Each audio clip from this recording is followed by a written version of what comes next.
Bueno, muy buenos días. Sentimos mucho los problemas que hemos tenido esta mañana con la transmisión, pero pues aquí estamos nuevamente. Entonces vamos a abrir la palabra del Señor en el Evangelio que estamos estudiando, que es el Evangelio de Mateo.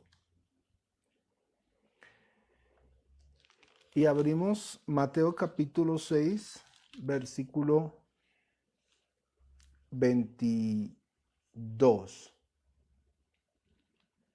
Y dice la palabra del Señor así. Mateo 6, versículo 22.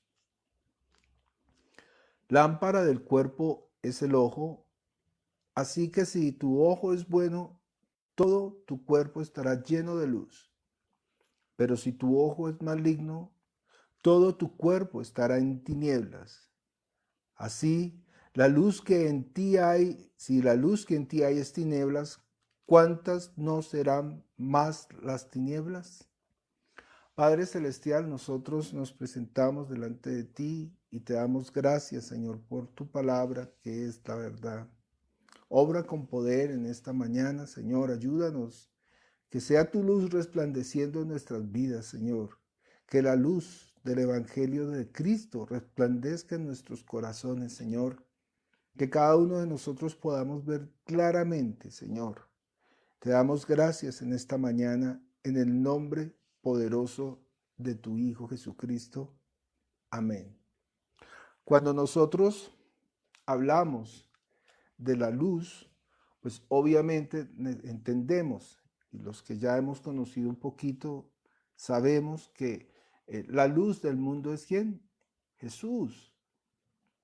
Desde el principio, cuando Dios fundó, digamos, el mundo, en la creación del mundo, ¿qué fue lo primero que hace Dios o que hizo Dios? Separar las tinieblas de la luz. De hecho, nosotros tenemos que entender que este es un mundo de oscuridad, ¿cierto? Nosotros habitamos en un mundo de oscuridad. Fíjese, cada día las noticias, las guerras, las injusticias, las violaciones, los asesinatos, y bueno, tanta maldad que hay en este mundo, ¿sí? Inclusive en cómo acaban el ser humano con el ecosistema, cómo acapara las tierras, los recursos naturales, ¿cierto?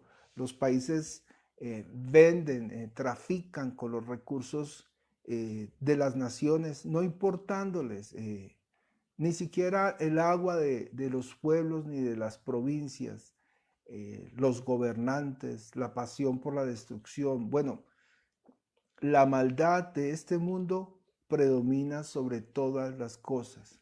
Si nosotros vemos los noticieros, ¿qué es lo que vemos? Maldad. Si vemos cómo gobiernan los gobiernos, pues con maldad, ¿sí? Porque todo el mundo, digo todo el mundo, fíjese, la palabra mundo busca ¿qué? Enriquecerse, el poder, la avaricia, ¿sí? Entonces la Biblia dice, de hecho el Salomón en el libro de Reyes dice que Dios dijo que habitaría en la oscuridad. Este es un mundo de oscuridad, un mundo caído. Es un mundo donde hay un reino, donde hay un rey. Y ya todos sabemos quién es el rey de este mundo, el príncipe de este mundo, ¿sí? En Juan capítulo 1, versículo 1, la Biblia nos está hablando acerca del... Este es un mundo caído, un mundo de oscuridad, ¿sí? Y Dios dice que Él vendrá y habitará en la oscuridad. ¿Cuándo se cumple esa profecía? Ese texto que habla Salomón en Reyes capítulo 4, versículo 12. ¿Cuándo se cumple? Claro, en el momento en que Jesús viene a este mundo. Dice Juan capítulo 1, versículo del 1 al 4. En el principio era el verbo y el verbo era con Dios y el verbo era Dios. Este era en el principio con Dios. Todas las cosas por él fueron hechas y sin él nada de lo que ha sido hecho fue hecho. En él estaba la vida y la vida era la luz de los hombres. ¿De qué vida está hablando?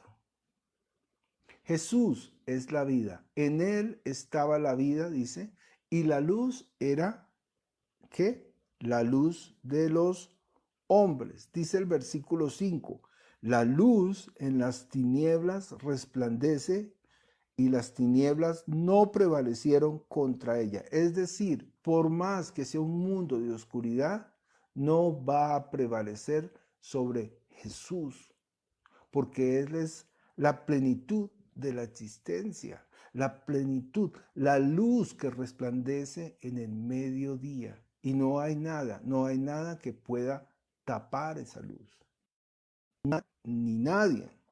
Dice el versículo 9, aquella luz verdadera que alumbra a todo hombre venía a este mundo. En el mundo estaba y el mundo fue hecho por él, pero el mundo no le conoció. Es decir, ya la luz ha venido y ha resplandecido ¿a quién? Dice, a cada hombre. El problema es que los hombres no quieren recibir esa luz. Ya Él está aquí. Él habita en medio de nosotros. Él habita en medio de la oscuridad. Es lo que dice la palabra. Pero ¿qué es lo que pasa?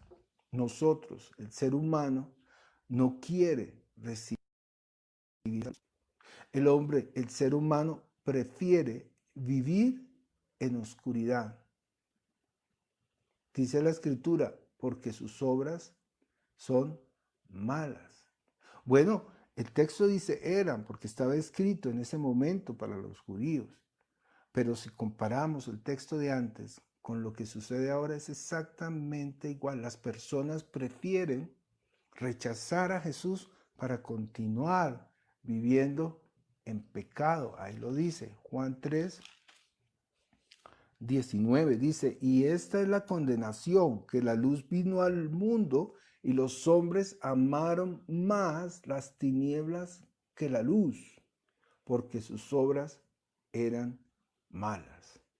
Dice el versículo 20, porque todo aquel que hace lo malo aborrece la luz y no viene a la luz para que sus obras no sean reprendidas. Claro, el hombre anhela vivir en oscuridad. El hombre anhela estar en oscuridad. El hombre anhela tener ese pecado escondido. No quiere sacar ese pecado a la luz. ¿Para qué? Para que sus obras no sean vistas. Sí, nosotros hemos nacido en un mundo de oscuridad y debemos de entender que se llama así, mundo terrenal, lo de abajo. Es un reino donde también hay un rey, un príncipe, un Dios. Dice la Biblia, el Dios de este siglo. Y esa es la misión de Satanás, no permitir que la luz del Evangelio de Cristo resplandezca en su corazón. Eso es lo que Satanás está haciendo con esta humanidad. Y el mundo, como lo dice, le pertenece a él. ¿Hasta cuándo? Segunda de Corintios 4:4 dice, en los cuales el Dios de este siglo cegó el entendimiento de los incrédulos para que no les resplandezca la luz del Evangelio de Cristo. Es decir, cuando la luz no resplandece en su vida, ¿cómo es su interior? Pues oscuro. No es difícil. No es difícil. Hoy es el día que usted puede tomar esa decisión solamente en creer en Jesús. Cuando usted cree en Jesús, inmediatamente esa luz resplandece en su vida. Dice la Escritura que la labor de Satanás, y entendamos bien esto, la labor de Satanás es de acusarlo a usted por sus pecados y acusarme a mí por mis pecados. Y fíjese cómo ha sido derrotado Satanás. Entienda esto que es tan importante. Él quiere apoyarse en esa oscuridad de nuestros pecados.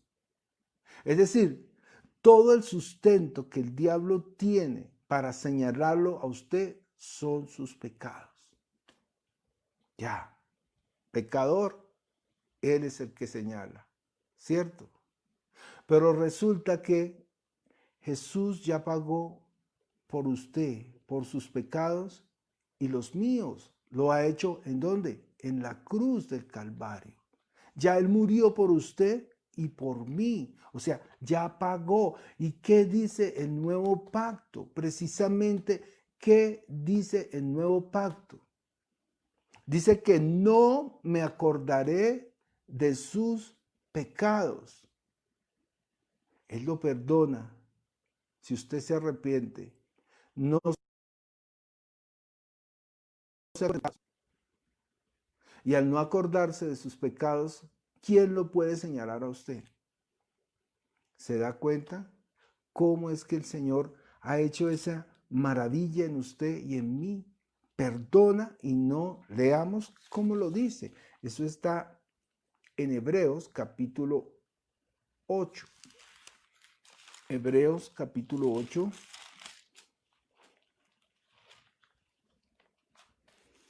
Dice así: porque seré propicio, Hebreos capítulo 8, versículo 12, porque seré propicio a sus injusticias y nunca más me acordaré de sus pecados y de sus iniquidades. Es decir, usted recibe a Jesús en su corazón, la luz resplandece en usted, sus pecados son perdonados. ¿De qué lo va a acusar el enemigo? Dice Romanos capítulo 8, ninguna condenación hay para los que creen en Cristo. Ninguna, absolutamente. Entonces, al no haber condenación, al no haber pecado, ¿quién lo puede acusar a usted? ¿Se da cuenta cómo es que funcionan las cosas? Por eso en Juan capítulo 1 dice que la luz resplandece a cada hombre. Si bien es cierto que todo el mensaje es para la iglesia, la luz le resplandece a cada hombre. ¿Cuándo? En el momento en que usted cree en el Señor Jesucristo. Por eso nosotros decimos que nadie los engañe, no se deje engañar del enemigo. Él ha sido, dice la Escritura, homicida desde el principio. De lo suyo habla, solo hay maldad en él. Por eso se llama engañador. ¿Por qué? Porque lo engaña usted. Usted ya ha sido limpio por la sangre de Cristo. Él ya ha perdonado sus pecados. No hay acta que lo condene a usted. Sin embargo, el ser humano se está dejando engañar del enemigo. Cuando él lo engaña a usted, ¿qué hace usted? A usted le da vergüenza acercarse al Rey de Reyes y Señor de Señores. No sienta vergüenza. Si usted ha pecado o anoche pecó o está pecando, no importa, acérquese así como usted está, que Él, Jesús, lo va a limpiar. La luz del Evangelio va a resplandecer en su vida y usted no va a tener ningún tipo de condenación. Es lo que dice la Escritura. Dice en Romanos capítulo 8, versículo 1, ¿no?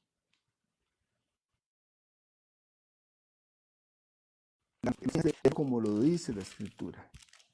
Ahora pues, ninguna condenación hay para los que están en Cristo Jesús, los que no andan conforme a la carne, sino conforme al Espíritu. No hay condenación. Primera de Juan, capítulo 3, versículo 7.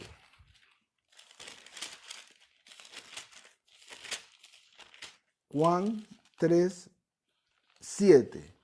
Hijitos, que nadie os engañe. El que hace justicia es justo como él es justo. El que practica el pecado es del diablo, porque el diablo peca desde el principio. Para esto apareció el Hijo de Dios. Óigalo bien, ¿cuál es el propósito por el cual vino el Señor Jesucristo?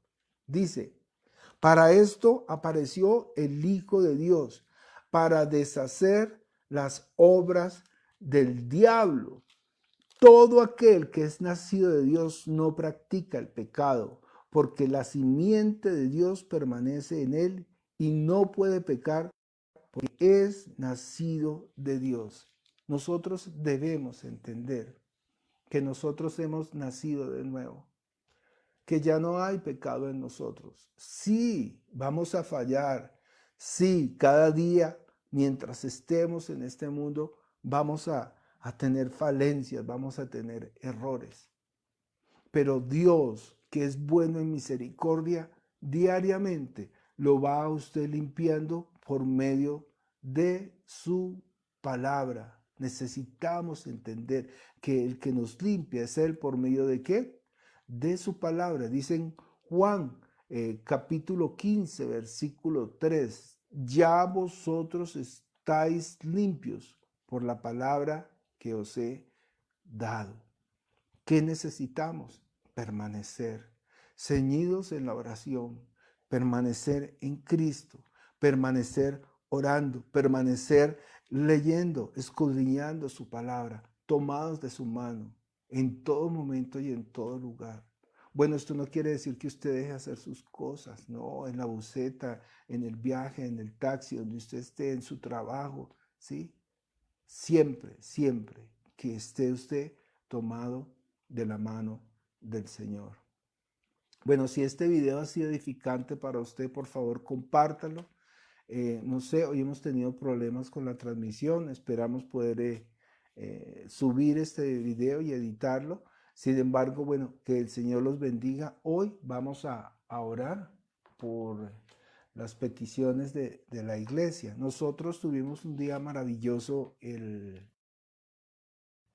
velada preciosa. Muchas personas se sumaron a este clamor.